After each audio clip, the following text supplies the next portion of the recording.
So obviously we're talking because LAIR of Bones, which is your latest book, it's either just been released or is just about to be released. It's released this time next week. So it's released on the, oh God, maths, 15th. 15th. Yeah. So, congratulations. And I always like to start with a question about the conception of LAIR of Bones. I know I read in the acknowledgements that you were saying you were in a bar in New Zealand, and was it the first chapter basically came to you as it kind of ended up being? But can you talk a little bit more around like that nexus of that idea? Yeah, sure. So I think I'd come to Queenstown initially on holiday, Mm-hmm. and it was just after a couple of months after my second book, Reign of Mist, Mm-hmm. came out from the Oromir Chronicles, and I don't think I'd had a proper holiday for maybe 2 years, and so I just sort of thought I needed to refill that creative well, for want of a less wanky term. But yeah, so I came here, and like you said, it is the most stunning place. Mm. And I spent an afternoon walking around, like sort of our version of the Botanic Gardens, which are just so beautifully maintained, but also they look out right onto Lake Wakatipu and all the mountains, and it's just breathtaking. Like, even 2.5 years later, sometimes I still can't quite believe how beautiful it is. And so I sort of wandered around there one afternoon with my notepad, just sort of scribbling descriptions about the setting. It wasn't even like necessarily like a story idea. And yeah, that I think I started just to think about what came after the Oromir Chronicles at that point. Like, even though the third book hadn't come out yet, I'm always thinking a couple steps ahead in terms of what I want to come out. And yeah, I was sat at this bar, and I'd had a couple of wines. I'd had such a beautiful day, like out and about in the mountains. And yeah, I wrote the first line of the prologue sitting at that bar.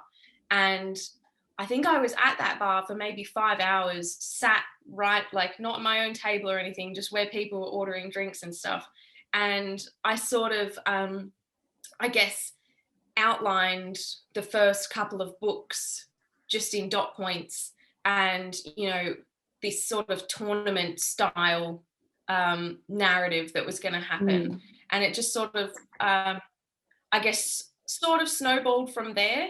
But I guess I also had to keep in mind that I still had another book to write in a previous series, so I had this one notebook that was going to be for this new series. And so it was sort of like a brain dump into this notebook at the time. But it's funny, that's never happened to me before, where I've written a line and that pretty much verbatim has made it into the, like, not only just into the manuscript, but has stayed the first line of the book. Wow, that's really cool. And I'm actually, it's a nice segue into the question I had about your writing process, because when I write out, also I've written my fantasy series, Yeah. and I've done that, plotted out like really where the series is going to go, like in the broad brushstrokes. And obviously then you get to the individual book and you're like, okay, what's the nuance, what's the underlying story, not just what are the huge plot points that I need to hit. But I'm really interested to hear you say that you scaffolded out the whole series, because I think a lot of authors don't necessarily do that, especially even fantasy authors. They're like, I have an idea and we'll just see where it goes. Yeah. But you also write quite quickly. So I'm interested about the relationship between those two. Yeah, I guess I've learned a lot since the Oromir Chronicles. So the approach I had to that series was very much, I did NaNoWriMo for the first book. Right. I had a vague idea for how I wanted the reader to feel at the end of the series. But that's very different to knowing what happens in book 1, 2, 3, and how it all ties together. And I found with the Oromir Chronicles, I definitely experienced a lot of frustration in that I'd written myself into a lot of corners. And as you publish, so you write a book and then you publish that book before you start the next one, you can't change anything to suit the story in the following one. And I think I managed to sort of smooth that over in the Oromia Chronicles. They've done okay. People seem to like them. But I think as an author, you want to always be improving, always be growing. And so I was very much determined that Curse of the Siren Queen would be a step up from the Oromia Chronicles. And one of the ways that I thought I could do that is by much more thorough outlining and planning, so that I didn't run into these sort of hurdles mid-series, mid-publication. And so, yeah, like besides that night in the bar where I outlined this sort of very vague, like overarching plot, what I did after that was then outline each book in like a spreadsheet with, plot points and inciting incidents and story beats and all of that stuff. And so I had, for the Curse of the Siren Queen, I had a much clearer path and understanding of where the story was going to go.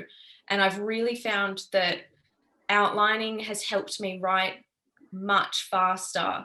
And it's also potentially not with a Lair of Bones, because the first book in a series is, you've got to get to know the world and the characters and stuff. But definitely with the second and the third books that I've written in the series so far, the outlining process has helped so much, and it's enabled me to write faster for sure. Definitely. Oh, that's cool.